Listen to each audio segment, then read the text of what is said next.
Alright, welcome back to the logic slides. Let's keep on trucking. So we learned a lot of new connectives, logical combinators, and let's have some more practice with them. So here's our first question of the day for you.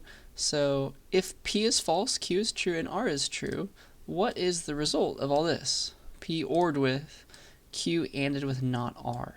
Remember all that? So maybe go back in the slides and look at inclusive or, look at and, look at not, whatever you need, and then give this a try. Assuming you've given it a good try by now, let me do it for you now. So this is in parentheses, so let's do that first. So I guess first of all, maybe we should just replace everything. P ORed with Q and not R, so P is false, false ORed with true, and not R is also true. True and not true. Okay, so that's what's going on there. I don't like the way I drew the not, so let me redraw that. And then let's just keep on creating new things. Like, what's this equivalent to? These three lines mean equivalent to. So, all right, we can do the negation first. What's not true? Well, that's false. It just flips it, right? So this is equivalent to false ORed with true ANDed with false. And then let's do the stuff in the parentheses first. What's true ANDed with false? Well, if we're ANDing with false, it's false ORed with, whatever this result is. Anything ANDed with false is false, right? So false ORed with false. And that is sadly the only way to make false with an inclusive OR. So this is false ORed with false. The final answer is false, right? So that's B. Please yell at me if you have any questions about that. So you should be able to plug stuff in and make it work, all right? With longer, more complicated examples, or with this, if you just wanted to try all the possibilities and see what are the ways that this could become true, you could turn this into a truth table if you wanted to. So let me show you how to create your own truth table with some final goal of I want to see all the different truth combinations of this guy, this big thing. So here's how you write your own truth table. What you do is, well, figure out what you're going to write the truth table for. Have some goal in mind. I want to see all the true and false values for P ORed with Q and not R for every possible value of P, Q, and R. And what you do is you first take all the variables, right? What are all the variables? Because those are the things you have to give all the different values for. So you have a section for all your variables. You got P, we're building a giant table. P, Q, and R. And then we're going to give all the different ways that P could be true or false, Q can be true or false, and R could be true or false. There's going to be a lot of them because you got 3 variables, and so there's a bunch of different combinations, right? So those are your variables. You have a section for those. And then, here are your variables. Then you start building up to this thing. This is going to be on the right side. It's going to be your goal, all right? But to get there, how do I build this answer? Well, I need to OR P with Q and not R, and then to get this value, it's true or false value, I need to first do not R, and then do the and. So what are the intermediate steps? What do we do here? Well, we did the negation first, so we need to have a column for that. Let's do not R. That's the first intermediate step. Not R, because then once you have that answer, you could AND it with Q. That'll give you the results for Q ANDed with not R, because you have that at your disposal now. You've solved for that. Those are your intermediate steps, right? And then once you have both of those, you can take this and the P and OR them together, right? Because that will give you your final thing. So this is your intermediate steps.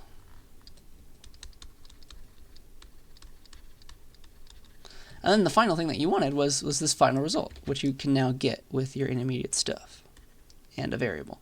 P ORed with Q and not R. So that's the final thing that you wanted, okay? And so, to come up with trues and falses here, we have to first come up with all the different combinations of true and false for P, Q, and R, because those are the variables involved, right? And there is a special order for these variable columns. You've watched me use all these the same, true, true, true, false, false, true, false, false. That is the order when you have 2 variables. That is the standard order that you see in textbooks. And here's the way to do it, all right? What you do is you start at the rightmost variable. The last variable column it flips. It goes true, false, true, false, true, false. So to make the standard form of this truth table, it's got to be true, false, true, false, true, false, and it's going to be 8 times because you have 3 variables. True, false. You're going to have 8 possibilities because like P could be true or false, Q could be true or false, R can be true or false. That's 2 to the 3rd power of possibilities, right? So this repeats true, false, true, false, true, false 8 times. I believe that was 8. Yeah. So that flips every time. And then you work your way over. The column to the left of that one goes true, true, false, false. It stays true and false a little bit longer, 1 longer. Double the length. Twice as long. So true, now it's true, true for Q, false, false for Q. See that? True, true, false, false. It takes twice as long to stay on its variable values. And then the last variable, the one to the left of that, goes true 4 times. You double however many it was. If this was 2, you're going to double it to 4. 2 falses, 4 falses. That's how it's going to oscillate and alternate. All right, so this is going to become true, true, true, true, false, false, false, false. And that's the standard order and an easy way to come up with every possibility. All right, so yeah, you're going to alternate starting with true every 2 to the C rows, right? Starting with C equals 0. So like this is alternate every 1 row, alternate every 2 to the 1 row, 2 to the 2 rows. That's how that works. And essentially, you may have already learned binary probably, but you'll notice that like what this is doing, it's essentially just counting down in binary. Okay? If you want to think about it that way, that works too. But that's the way that you set those things up. And then now we can build up our intermediate results. So what is not R from R? Well, if R is true, not R is false. If R is false, not R is true. So do you see how this is going to turn into like false, true a bunch of times? Because that's how you create not R from R. False, true, that is an F. And then now that you have not R, you can AND it with your Q, right? To make Q and not R. Q ANDed with not R. All right, what should go here? It's true ANDed with false. That's false. This is going to be true ANDed with true. That makes true. False ANDed with false. That's false. False ANDed with true. Still false. Anything ANDed with false on either side is false. So false. This next one is true. False. False. All right. And then finally, we have all our pieces. We have the P. We have the Q and not R ready to go. And we can OR them together with our inclusive OR. So what's true ORed with false? Still true. What's true ORed with true? That's still true. True ORed with false? That's true. You see how all of those are going to create a true because the P is true. True, true, true, true. And then now the P is unhelpful. Now it's just like, is there a true anywhere over here? Because like false. False ORed with false, that's false. False ORed with true, that's true, cool. And then the rest are going to be false because it's false ORed with false a bunch of times. So that is another way, a more heavy-handed way of solving the previous problem. It's like, all right, if P is false, Q is true, and R is true, that was this row. What's the output? Oh, it was false. So that's another way to do it. But if you wanted all the options, like you wanted to see like what are the different ways for it to be true or false, you'd have to make this kind of truth table, all right? And that's how you build it. So your turn. Write a truth table for P ANDed with not Q. All right. So this is your formula, your proposition. Create a truth table for that where that's in the last row or last column, and build it up from intermediate results, just like I did this one. All right. So stare at this for a second, and then you do this one. All right. So first we have our variables. Variables involved, P and Q. How are they going to oscillate? Well, the last row goes true, false, true, false. You have 2 of the 2 options because P can be true or false, Q can be true or false, 2 times 2. So 4 rows total. And then this one oscillates twice as slow, I guess, yeah. Half as fast. True, true, false, false. And that comes up with all the possibilities. That's the standard order. And then to build P and not Q, an intermediate step is not Q. So let's write that out. Let's make a row for that. As you get better, you don't need to really use these intermediate rows as much. But right now, it's good to have. So Q is true, not Q is false. Q is false, not Q is true. False, true. And then now we have all the pieces for P and not Q. So I have my P, I have my not Q. Let's AND them together. True AND with false. That is false. True AND with true. Ooh, that's true. False AND with false. False. False AND with true. Oh darn, one of them was false, so false. So this is the only way to make it true. Interesting. So there's your truth table. All right. So please yell at me if you have any questions about this stuff. This is what you're going to get very good at over time. All right. So yeah, let's have a new logical combinator. Let's call it implication or conditionals, because eventually you're going to want to write like an if statement in English or in logic, and this is how you would do that. So we want to be able to express ideas like, if A is true, then B must also be true. We want to say that in logic too, make it very precise. So let's figure out what the truth table for an if-then statement must be. And it's called implication, by the way. That's the logical way to say it. Implication is the fancy name for the formal name for this, for like a mathematical if statement. And people like to use arrows, either double or single, for logical implication. All right. Excuse me. So here's an example of like an if-then statement that you might want to like express in logic. So if Dad says he'll give me $20 if I mow the lawn, what's going on here? So like, all right, if this is true, if I mow the lawn is true, then he's going to give me $20 is also true. You see that?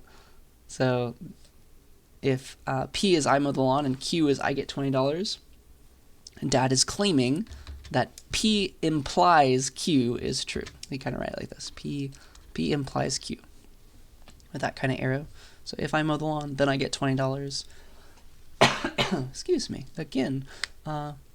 So let's see here. By the way, P, the thing in the if side, is called the hypothesis, and Q, the then side, is called the conclusion. So if the hypothesis is true, then we're claiming that the conclusion must be true. If I mow the lawn, then I will get $20. All right, that's what Dad is claiming. So that's that. So the P is the if side. So if I mow the lawn is true, then that's the P side. Then the Q side is the then side. Then this must also be true. All right, somehow. So again, that left side, P side, is the if side, and then the Q side, the right side, is the then side. So let's come up with the truth table for this. So same example, P is I mow the lawn, Q is I get $20. Here are all the possibilities of mowing the lawn and getting $20. And here's our if P then Q. P implies Q. If P is true, then Q is true. That's what Dad is claiming, right? So we kind of want to know like what are T's, which ones are T's and which ones are F's. Like what's the minimal amount of work I need to do to get my $20, all right? So how do you make this work? So you just try all the possibilities, and it's true if Dad wasn't lying, because this is what Dad's claiming, right? Dad's claiming that this is a true statement. So if we mow the lawn and we get $20, that's this case, right? P is I mow the lawn, if that's true, and getting $20 is true. If we're in this universe, then was Dad lying to us? Did he uphold his end of the bargain in this case? Yeah, definitely. So this should be a T. Does that make sense? P implies Q should be true in this case because like we mow the lawn and we got our $20. Dad said if you mow the lawn then you get $20, and we did. So he wasn't lying. That was a true statement. Dad was telling the truth. All right. And so the goal is like to go through all these options and be like which ones was Dad lying? Which ones was P imply Q? If P then Q not true? All right. So like we asked the question like when would we feel cheated by Dad? So I'm going to skip this one for a reason. So here's some other options. So if we didn't mow the lawn, but we got $20, was this still a true statement? Dad was just being nice. He gave us $20 for free, right? So he wasn't lying in that case. We didn't do the work and we got money anyway. So that's true. That's fine. Dad wasn't lying. And then this last case, if we didn't mow the lawn and we did not get $20, because that's what P and Q are, was Dad lying? No. No, that's still fine because we didn't uphold our end of the bargain. Okay? The one case where we would like to take Dad to court or something is if we did mow the lawn but we didn't get the $20 that Dad promised. All right? That means his statement was a lie and it was false. You see that? That's the one time that an implication would be false. If you uphold your end of the bargain, if you uphold the hypothesis but you don't get the conclusion. That's the idea. So if this is true, if you mow the lawn but you don't get $20, then Dad saying if you mow the lawn you'll get $20 was not true. That was false. That's the one time that's false. That is your truth table for implication, and that's how I want you to think about it. So hopefully that makes a little bit of sense. It's a fun idea. And with implication, that's a very common thing to do, like to make if-then statements in English and in math and in logic, even in programming. So we have a bunch of different words for how we can mess with if-then statements. So the first one is called converse. If you have a P implies Q, the converse of P implies Q is you flip them. Q implies P. You just swap the hypothesis and the conclusion. It's like, all right, the converse of our example was like, if Dad gives me $20, then I mow the lawn. It's a different statement, though. It's not equivalent. The contrapositive, another fun Latin root kind of word, is, first of all, this one's converse is flipping them. The contrapositive is flipping them and negating. All right? So contrapositive of P implies Q is not Q implies not P. So swap and negate the hypothesis and the conclusion. So the equivalent of that in our example was, if Dad doesn't give me $20, then I don't mow the lawn. Okay, so that's that one. It's a different statement, right? Saying something different, a bit more wordy. And then the inverse, finally, of P implies Q is you take everything, keep it on the same side, and you negate them both. So negate the hypothesis and the conclusion, keep everything on the same side. Again, the inverse of our example would be, if I don't mow the lawn, then Dad doesn't give me $20. So it's a different statement, all right? Surprisingly, though it makes different sounding things, P implies Q is equivalent to its contrapositive. This is saying the same thing that Dad said in a different way, surprisingly, if you swap and negate, all right? The rest, the converse and the inverse, those are saying different things. They're making different if-then statements. They're not the same, all right? They're actually equivalent to each other, but not to P implies Q, not to the original one. But we'll be able to prove that with more knowledge later. So those are some new words. The contrapositive, though, something to remember. It's like this is the same as this. They're equivalent. So maybe it might be easier to prove it this way once we talk about proofs. So there's that one. And then there's also one called the biconditional. It's like two arrows at once. Double arrow. That's called a biconditional, sometimes written as if with a second F. It's like for the other direction.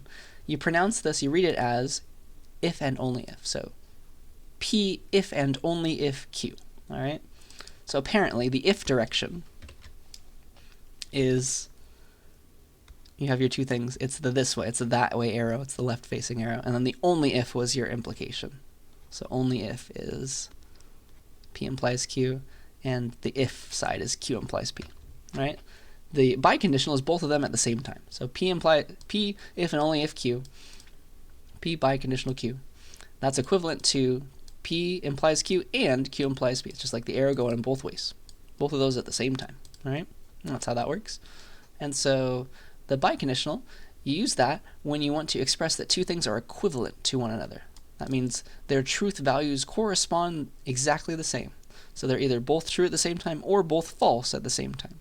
So this is P if and only if Q for every option of P and Q. So it's true when they're the same. So they're both true, it's true. They're both false, it's true, they're the same. If they differ, then it's false. They're not equivalent. So it's essentially equivalence. But it really is this. So you can build this truth table and see how it is really the same thing. Okay? So that's the idea. So the only way to make it true is if they're all equivalent. Both true, that makes true, and both false, that makes true. All right? It is the exact opposite of exclusive or, isn't it? So there's another equivalence. P if and only if Q. That's equivalent to, let me draw that again, that looks kind of ugly. P if and only if Q. That's equivalent to, first take P exclusive or with Q, because you know that makes false, true, true, false, and then negate that. Cool. So that might be easier. Who knows? So there's that one. And yeah, with that we've learned a bunch of symbols. Let's learn how to like move the symbols around. All right. There's some laws for all these logical combinators, and allows you to get rid of stuff and do cool things. So some more terms. There's so many terms in this class. It's a math class. That's why. So let's get started. We'll get through them together. So a compound proposition, it's just a proposition involving a bunch of variables and symbols and combinators. It's called a tautology if that proposition is always true for every column of the truth table, regardless of the values of the variables. All right. So for example, P or not P, that is a tautology because regardless of the values of P and not P, like what are your options like? Right? So either they're both based off of P first of all. So P, not P, and then you got P or not P. So P can either be true or false, right? That means not P would be false and true. And P or with not P, see how that's true or with false or with true, and it's an inclusive or, which doesn't really matter in this case, but it's an or, which means we make true. Sorry, it's too small for me. There we go. So you see how every column of that truth table for this thing, for this output, is true? That means it's a tautology. This is like saying nothing. It's just saying, it's the equivalent of saying true. It's like this is always true. On the flip side, a contradiction, a compound proposition is a contradiction if it's always false. So P or not P, that's always true, like, right? Because either P is true or false. One of those sides is going to be true. P and not P, that's never true, because like if P is true, not P is false, you can't and those. If P is false, not P is true, again, one of the sides was false. You can't and those and get true. It's always going to be false. So again, that's called a contradiction. P, not P, P anded with not P. So just some more terms. They'll be useful later. Oops. So P can be either true or false. The not of that becomes false and true. And then either true and with false or false and with true. Just anything and with a false somewhere is not true, sorry, false. False everywhere. So every column, false there. All right? So that is tautology if they're all true. Contradiction if they're all false, always. Could never make it true. And then finally, two compound propositions. We were talking about this a little bit up here. They're equivalent, right? How are they equivalent? Two compound propositions are logically equivalent if they always have the same truth value in every column of the truth table. So if it's some weird combination of trues and falses, if you have two ways to write that and it produces the same weird combination, those are equivalent statements. Okay? So that's trying to say this. Like, it's equivalency is the same as taking the biconditional, making sure they are all the same. So if they're all the same under the biconditional, that means they're all true. It's saying that the biconditional is a tautology. All right. So let me prove that to you. So here's an example equivalence. So not P ORed with not Q. That is surprisingly equivalent to taking P and Q first and then negating it. Those are equivalent statements. Let me show that to you first, and then I'll try to say what I was saying here. So P, Q. What are our possibilities there? First of all, we have true, true, true, false, false, true, false, false. And then to build up both of these, we need, let me just do them quickly. You have either not P or not Q. That's the first side, and that's equivalent to this thing, not P and Q. With a negation after all that's done. So both of those, watch. Not P is false. Not Q is false in this case. OR them together, you get false. Not P, false, ORed with, not Q, true, true. See that? Not P is true, ORed with false, true. Not P is true, ORed with not Q, which is true. That's also true. So there's that one. So it goes false, true, true, true. That's equivalent to this one. Watch them be the same. So you do P and Q first. So that's true and true. That's true. Negate it becomes false. Interesting. And then the rest of these, right, those are both false if you AND them. P and Q makes false in both of those. If you negate that false, it becomes true. So that's false, true, true, true. Do you see how they are equivalent? They produce the same output, which means that this is the same as this. It can be substituted. It's all the same. Another way to say that, because we know that biconditional means they correspond, so it's like take them both and do a biconditional. That's another way to prove that they're the same, is to do them both, like not P or not Q, if and only if not P and Q, and do the biconditional, which is true when they're the same, right, when they correspond. So false and false, they correspond, so the biconditional between them is true. And then true and true, they correspond, so the biconditional is true. True and true, they correspond. It's always true because they correspond. And so the resulting column after you do the biconditional, it's all trues, which is a tautology. That's saying that they correspond. Does that make sense? So that's another way of saying that they're equivalent. Equivalence is like take them both, do the biconditional on them, because that will make true if they agree. And if they always agree, it'll make all trues. So you got a tautology out of the deal. Okay?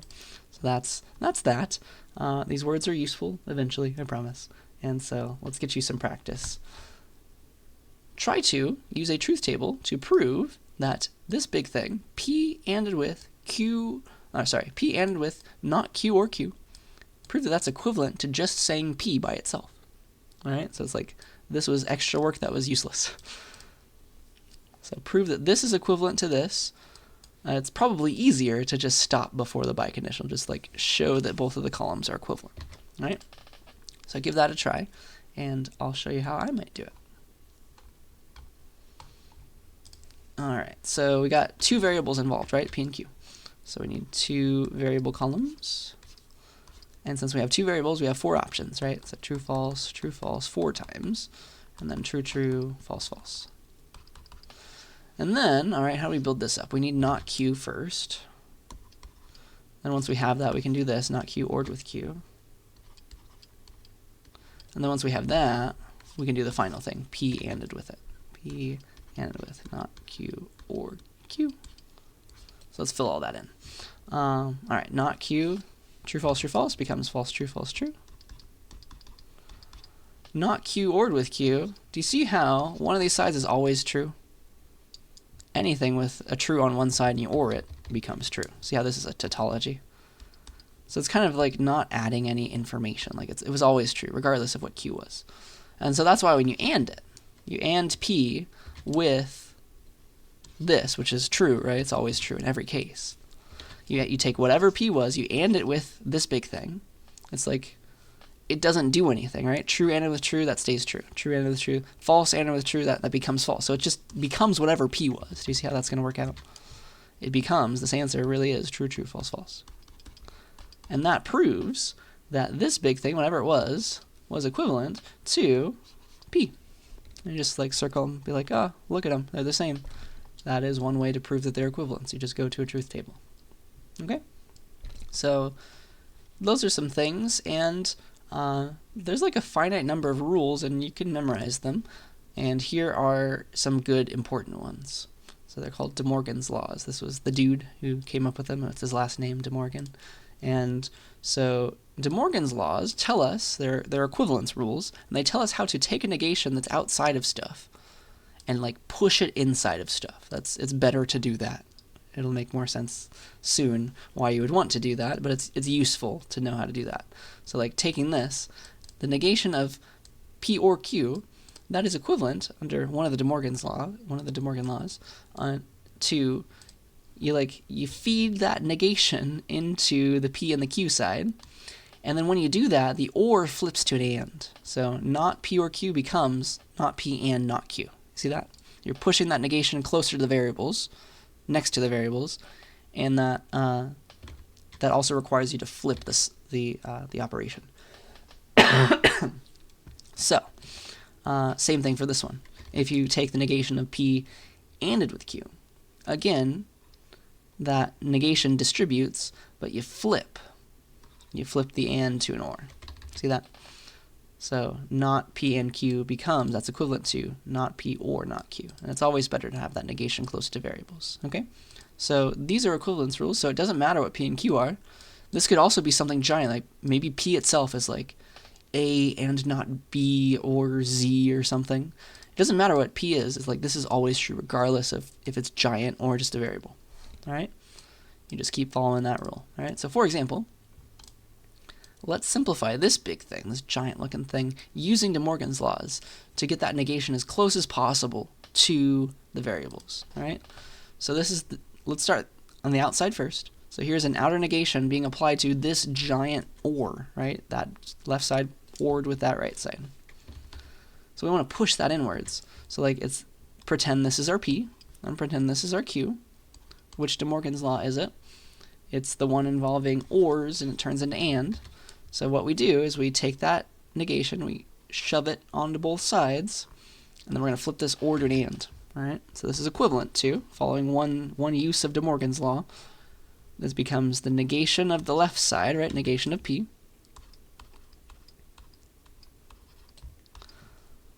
Not OR anymore, ANDed with the negation of the right side, negation of Q. So not, and then we keep whatever's there, not Z ANDed with W. See that? That's how that works. And now we have two more things where we can use De Morgan's law. See how this is a negation over a bunch of stuff? Another negation over a bunch of stuff. We can push that inwards again. And so like push that on inside, and that's going to flip things, right? It's going to flip that OR to an AND to an OR. And let me be a bit more subtle about that. So this is now equivalent to,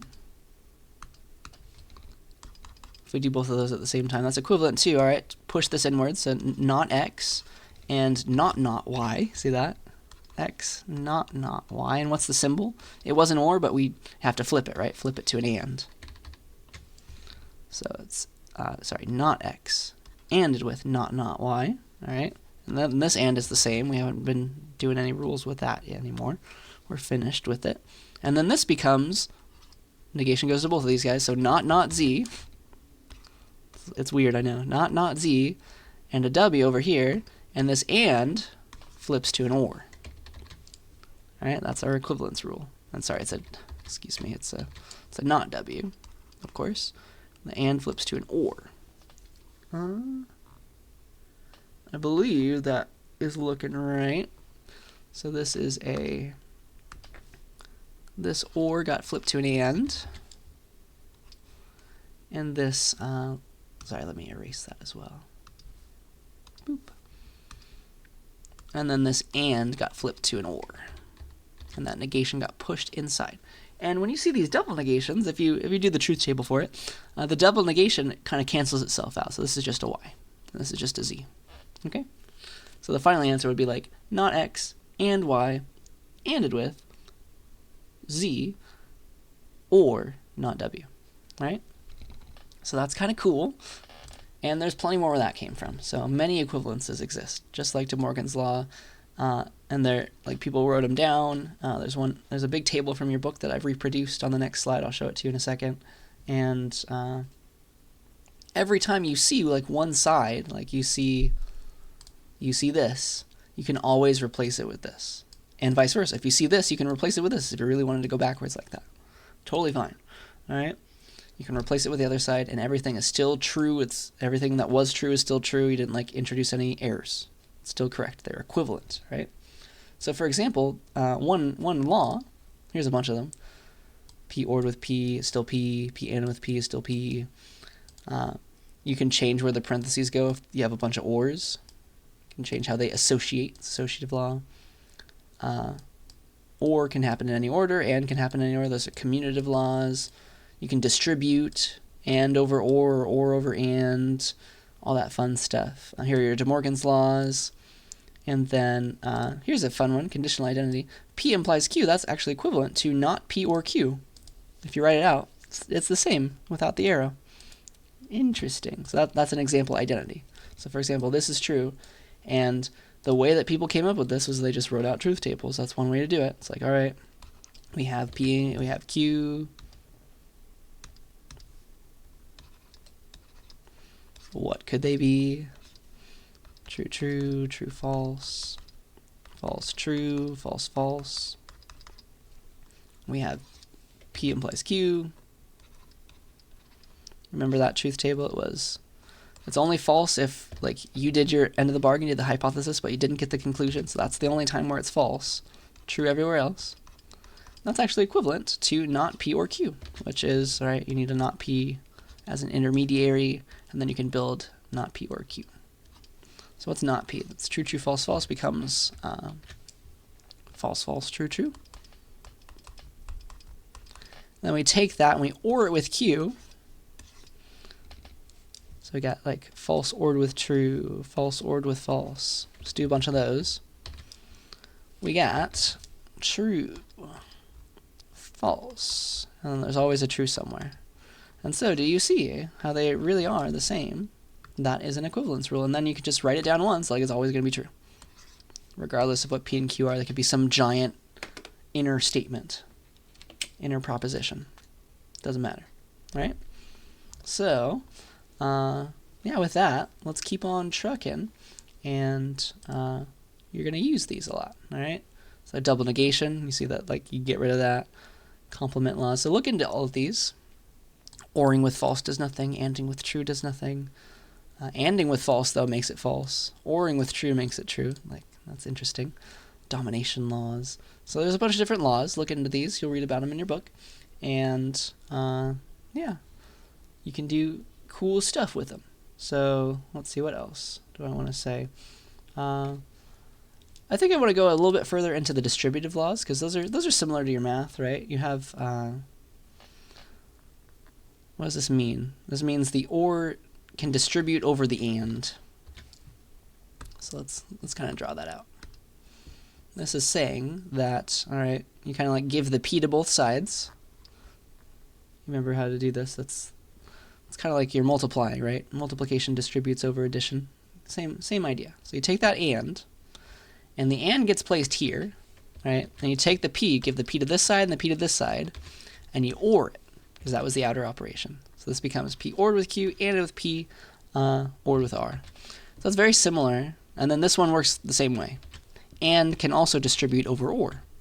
You feed it's P and Q, and then P and R, and you OR them on the outside. See kind of how that's working? That's similar to this idea. It's similar to the idea of like multiplication distributes over addition. That becomes 2 times 3 plus 2 times 4. Right? Same idea, but it works both ways with the or the and. The math way does not work both ways, right? The plus does not distribute over multiplication, but that way works. Associative law, that's similar to math as well. It's just like if you have a bunch of the same operation, like 2 plus 3 plus 5, and like the parentheses are like this, the answer is still the same if you like do the other parentheses first, if you do the other two numbers first. 2 plus 3 plus 5. You still get the same answer, right? So you can do either one first. You can move the parentheses if the operation is the same. So that's that one. That's associative laws. Same for and OR. And then commutative laws are also similar to the idea of like multiplication or addition. Like the order doesn't matter. That's like 2 times 3. That's the same as 3 times 2, right? And this is saying the same idea with and OR. The first thing, doesn't matter which one's first. So those are your identities there. What else? So here's a question for you. So here's what I want you to do. I would like you to try to use these laws. So take this page, take a screenshot, or look in your book. Use those laws to prove that P and Q, all that, implies P, prove that that is a tautology, all right? And a tautology, again, means that the statement becomes just true. And I want you to name every rule that you use as you do it, okay? So kind of the way your answer is going to look is like you start with here. You start with this thing, P and Q implies Q. And then with enough rules, like this becomes this becomes this with some rule, this becomes this with some rule, this becomes this with some rule. Eventually, you end up with just true under some final rule, all right? So that's kind of the game I want you to play. Like, see if you can simplify this enough to get down to just true using these rules, using these equivalency rules, and name which one you use. Like I just use the identity law, I just use the domination law. See if you can figure that out. It's a great exercise in pattern matching and logic, and then I'll show you the answer after I undo everything. So yeah, so starting here, I want to eventually get to true. If you notice, all of these rules don't have implication. So probably the first thing I should do is get rid of this arrow, change it into this. Something implies something else becomes the left, not the left side, or with the right side. Okay? So let's use the conditional identity to take this and get rid of that arrow. This becomes, we pretend, right, that this whole thing is the P, this whole thing is the Q. So it becomes, again, P implies Q, not P ORed with Q. So, not this ORed with this. Not P and Q ORed with Q by the conditional identity. Okay? And then, all right. What else could we do? We want to, oh gosh, I want to get here, sorry. Again, just staring at the rules enough, you notice that a lot of these, they don't really have any negations. So it'd be nice if we could do less with these negations because they're too far on the outside. So De Morgan's law kind of comes to mind. And you'll get more experience with this. Like these are the rules that deal with that kind of thing, and then you're done with the negation. It's as far inside as it needs to be, and then you can use some other rules. So this seems like the right way to go. Use one of these. Use a De Morgan's law to push this negation inwards. Just like that.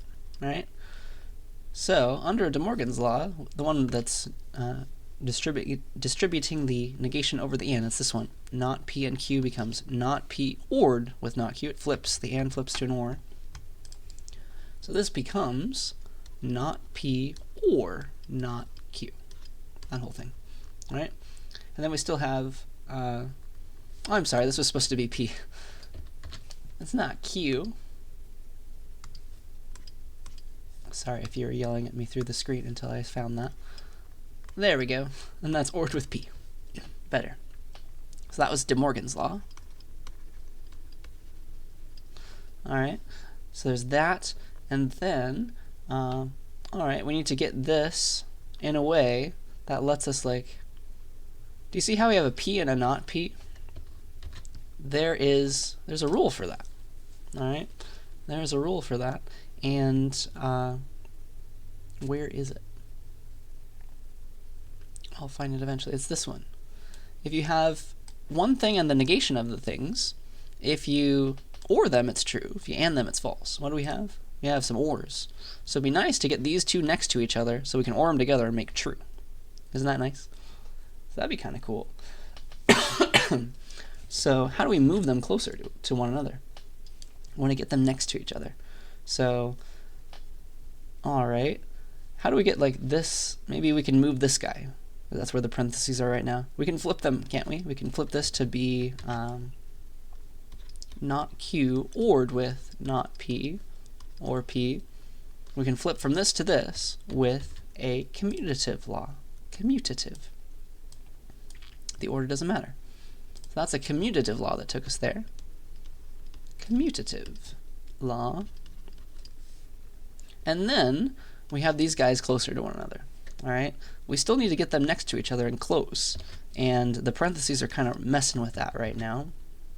But we can rewrite the parentheses because it's a bunch of ORs. We can use an associative law. We can use it in the forwards way from left to right. You could also go from here to here if you needed to. Either way. So we can move those parentheses because they're both the same operation. We can say not Q, we can say not Q ORed with not P or P, and that was an associative law. And then this is almost right, on a test, if you just replace this with true, I'd give you credit. But if we wanted to follow the rules exactly, it doesn't exactly look like this. It's not P or not P, it's not P or P right now. It's kind of backwards. So the rule does not yet really apply if you're following it to the letter. And so how would you flip them, right? To make it P or not P so that this rule applies, you'd use another commutative law where you swap. right? So we want to move these two to opposite sides. This needs to become like a P. This needs to become the not P on that side. All right, so that is a commutative law. Again, that takes us there. And now, we can use the complement law. P ORed with not P, whatever it was, always true. All right, so this becomes not Q ORed with true because we use the complement law. Complement. And then we're home free, right? Because anything ORed with true, even if there's like something weird with a negation out in front, as long as you're ORing with true, the final answer is true. That's, which rule was that? This one, so that was a domination law.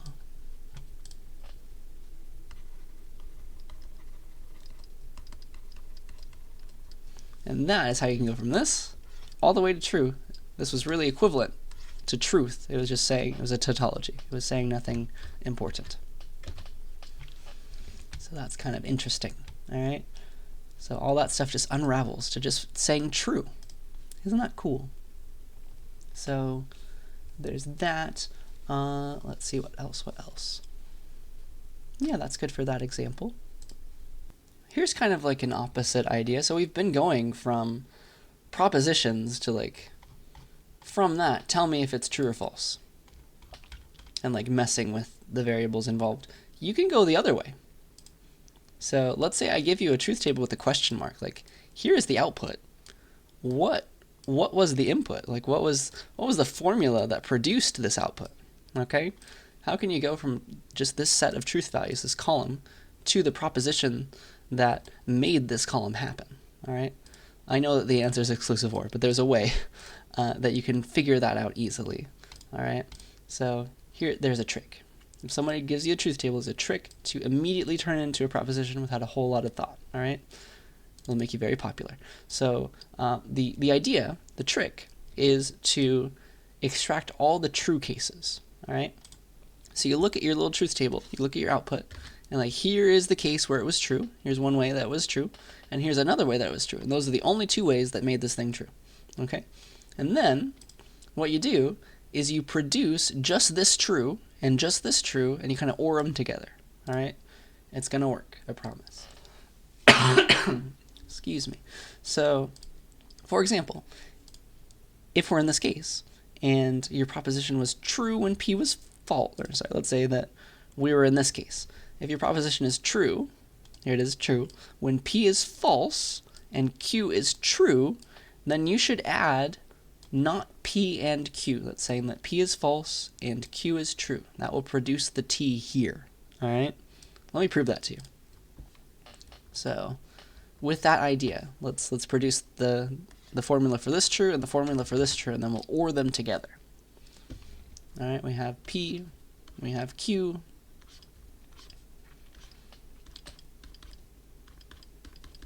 false, true, false, false. All right, so this guy, we have a true here. P was true and Q was false to produce that true. P was true and Q was false. P and not Q. That's how you produce the true there. Does that make sense? Not Q is saying that Q is false, right? Because the false makes the true. So that's how you build that truth right there. And let me prove that to you. Let's write it out. What is this? P and not Q. Let's see here. I think I got a bit ahead of myself. So this, following those patterns though, like this is true right here when P is false.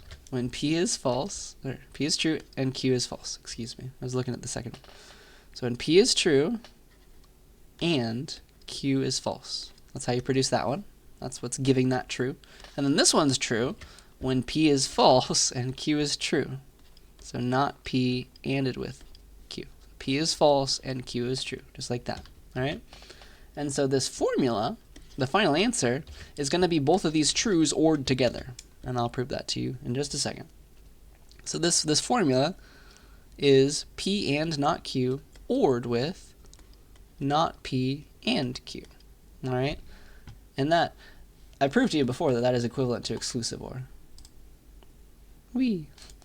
So that's how you can discover it, actually. That's a way to make it happen.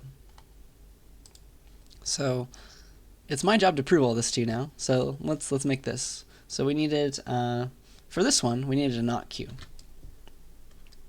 Not Q becomes false, true, false, true. And now we can do P and not Q.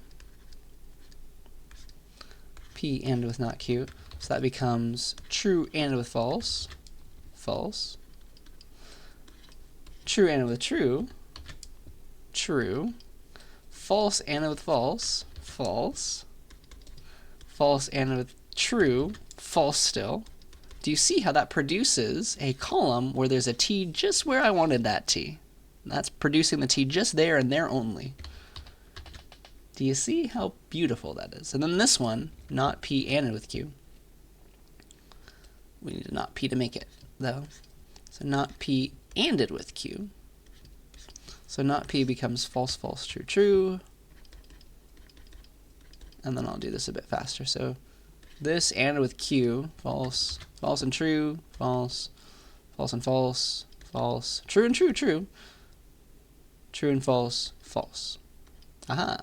So do you see how this one produces a true right there and there only? So that's the secret. That's how it works. So now, I guess that's as far as I wanted to go. Now, if I take this guy, which produces a true right there, and this guy, which produces a true here, and I OR them together. Here I am ORing them together. Do you see how that's going to produce, well, false, and then a true, and then a true, and then a false, because it's still a bunch of falses. That's going to make it happen. That is the secret. So, that's how you can go from any arbitrary column with truth values, just extract the true things, come up with a way that that's happening, come up with the formula that makes the truth there and a true there, and you OR them together. All right? They're not going to like touch each other. It's going to, like this is only making a true in that column, this is only making a true in that column. And by column, I mean row, and I'm going to get that wrong all the time this semester. So, yeah, that's how you can build a proposition out of a truth table, out of a set of truth values, all right? So you just pick out the true things. Alternatively, you can pick out only the false things, if that's easier, if there's like fewer of those, and then you negate the final answer. That's one way to do it. That's another different way to come up with the answer, okay?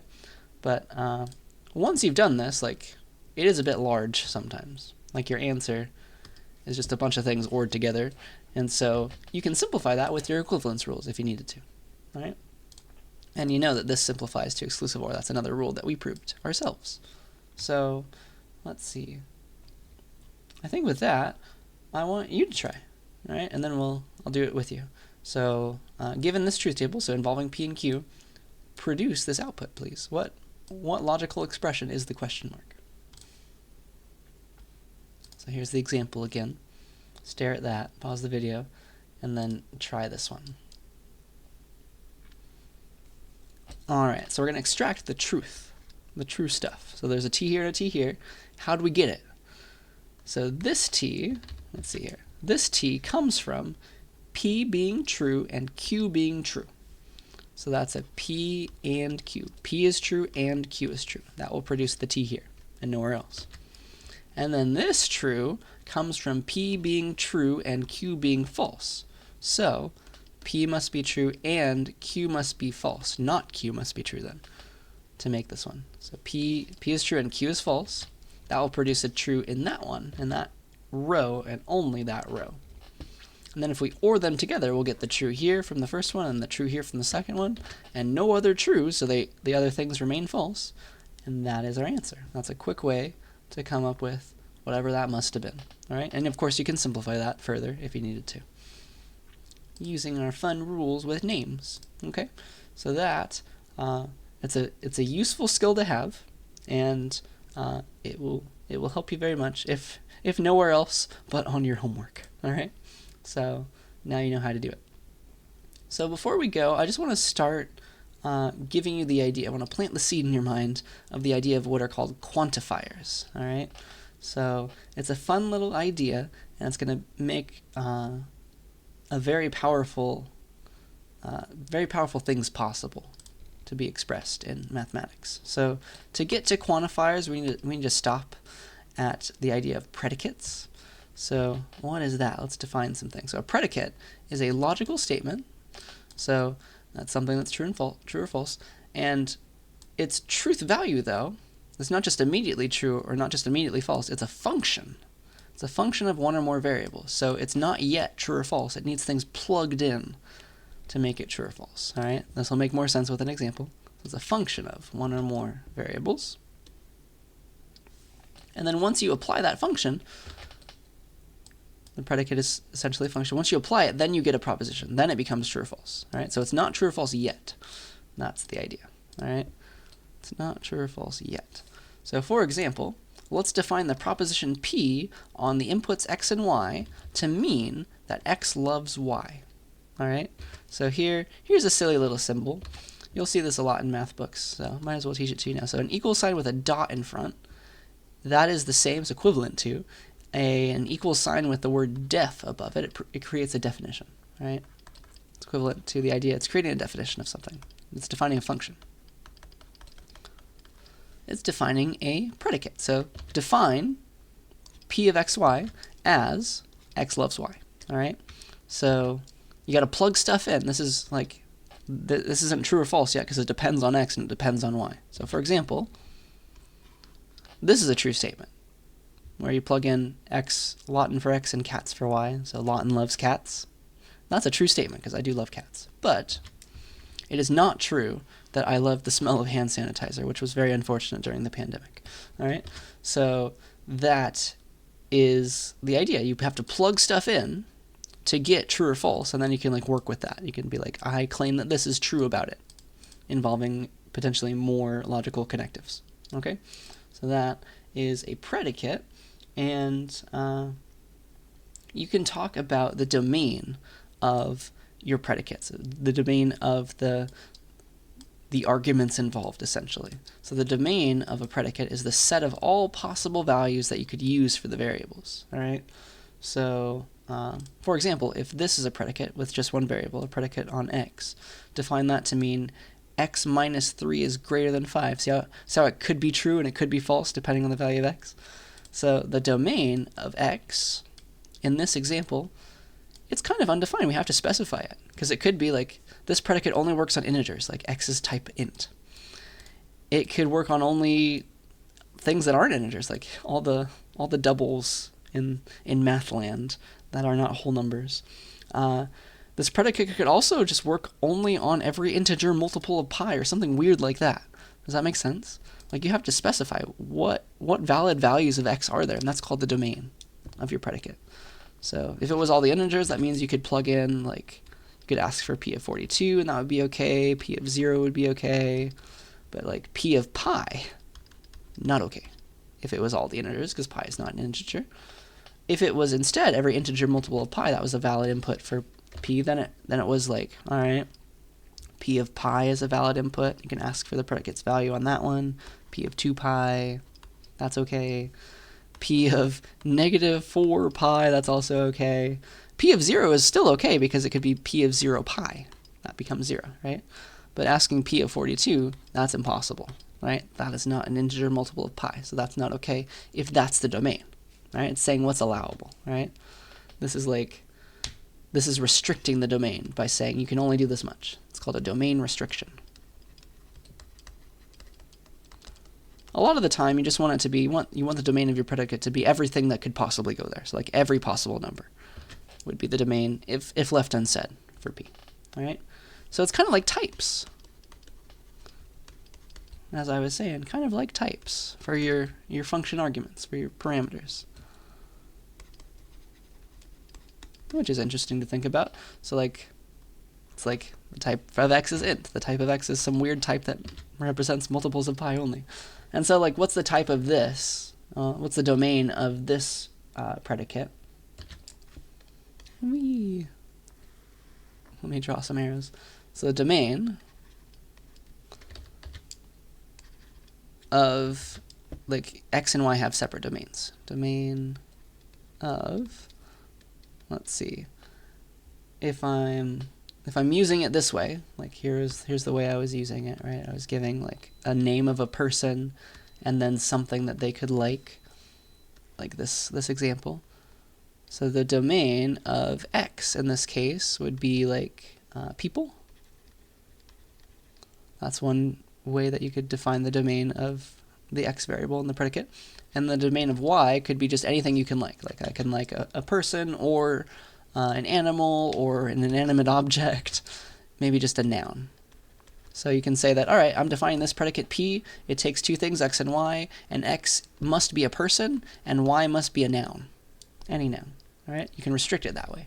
And that's how you define predicates. It's like a function, and it turns into true or false. Like this could turn into true, this can turn into false. And so its negation becomes true. Does that make enough sense? That's what it means to be a predicate. And then once we have predicates, we can talk about like which x's, how many of them? Like for every x is this true? Does Lawton love everything? For every y is p of xy true? Stuff like that. You can like quantify over many things at once. So that's where we're going, but we needed to make a pit stop at this idea of predicates first.